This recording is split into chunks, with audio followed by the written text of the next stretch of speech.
Welcome back. The authorities in Malta have arrested 5 people as part of their investigation into the hijacking by migrants of a ship which rescued them in the Mediterranean.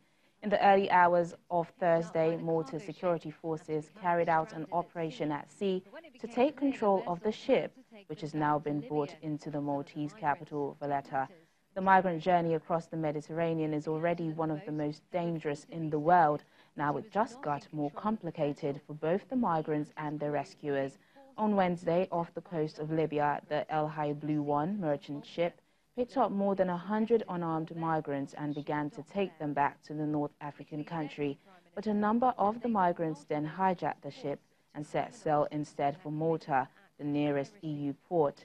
Maltese special forces boarded the boat before it could reach the island. They docked in the capital Valletta and arrested a small number of those on board. South Africa's President Cyril Ramaphosa has opened a specialized sexual offences court in Johannesburg. This is part of efforts to combat the high rate of gender-based violence and femicide in the country. The new court in Booysens is South Africa's 84th, but Gauteng's first specialized sexual offences court. The expectation is that victims of gender-based violence will be treated with dignity and professionalism. As a nation, today we are making a bold and unequivocal declaration that we refuse, as the people of South Africa, to yield to and to accept gender-based violence.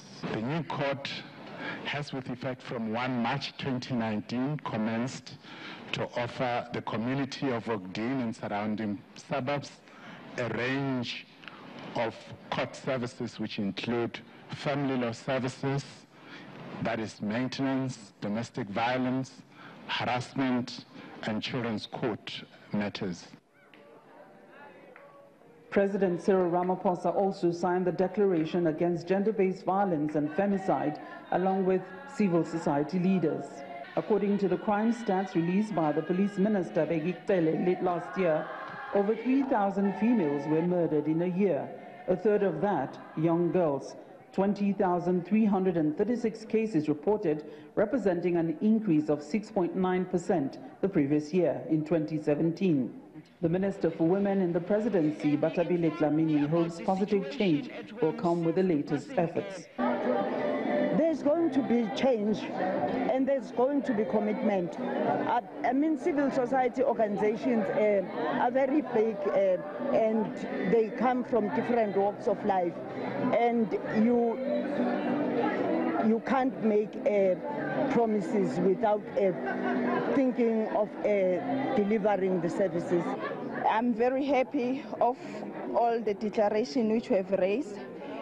The only thing which we are waiting for is the implementation. One other big news at the event was the President's promise that sex work may no longer be a criminal offense in South Africa in the near future, a promise applauded by sex work activists.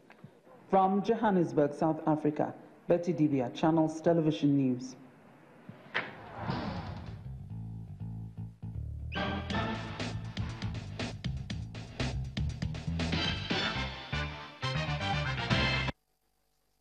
Welcome to our Africa Tech segment. The internet has brought about several changes to the world, from connecting with people around the globe to accessing any information anywhere. But one of the huge benefits of the World Wide Web is the creation of new jobs that didn't exist a few years ago. On our Africa Tech segment today, we have in the studio Adejoke Adekunle, a marketing technology consultant, to discuss more on this. Thank you for joining us on Network Africa.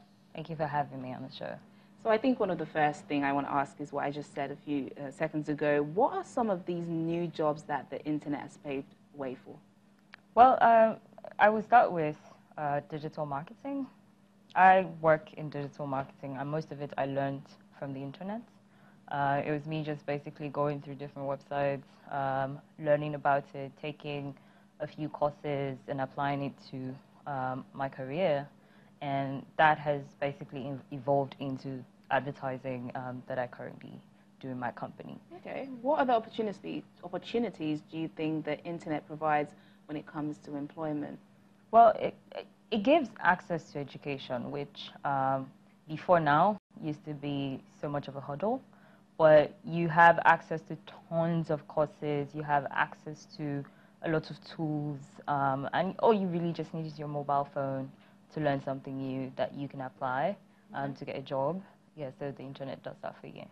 Well, how can the Nigerian government benefit from this? Okay, well, the direct impact of having people who leverage the internet to learn new things is you clearly do have a skilled labor force. And for the government, what that means is there are more opportunities for people to be employed. More employed people is, increase in opportunities for income taxes. You also have foreign exchange where people are working remotely and, they're being paid in foreign currencies. And of course, we talk about the bit about the unrest, labor unrest, for example. That's definitely going to reduce because then you have more people who are engaged in activities that, of course, keep them busy, keep them earning. All of those things really matter to the survival of people. And once we have that resolved for the government, that's more peace of mind for the government.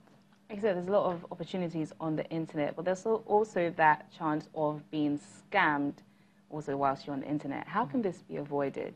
Well, so I would say to anybody, you have Google search to your aid. So do your research about the companies. You're not just, I get it that it could be difficult to find jobs sometimes, but do your own bit of researching.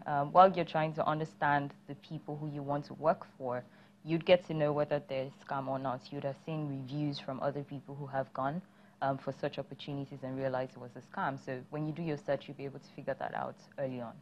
Okay, now for small businesses just starting out, how best can they take advantage of the internet? Well, it's pretty easy now. I mean, you have, first things first, you find a lot of businesses are available on WhatsApp. Something as simple as that can really do a lot good for your business because you're selling directly to your friends, their friends, through a platform like WhatsApp.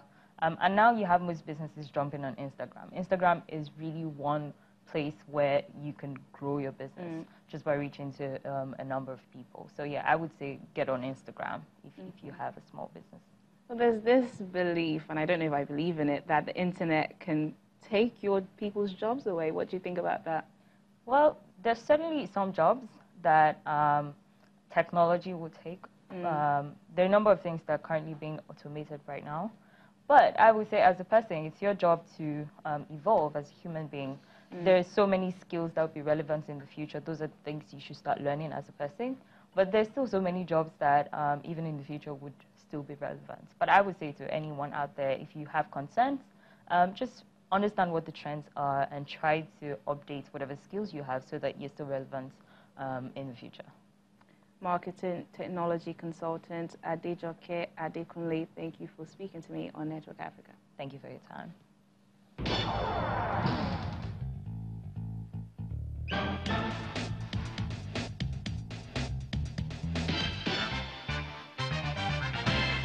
Well, that's it on the program. Thank God it's Friday. I'm Teniola Shabowale. Bye for now.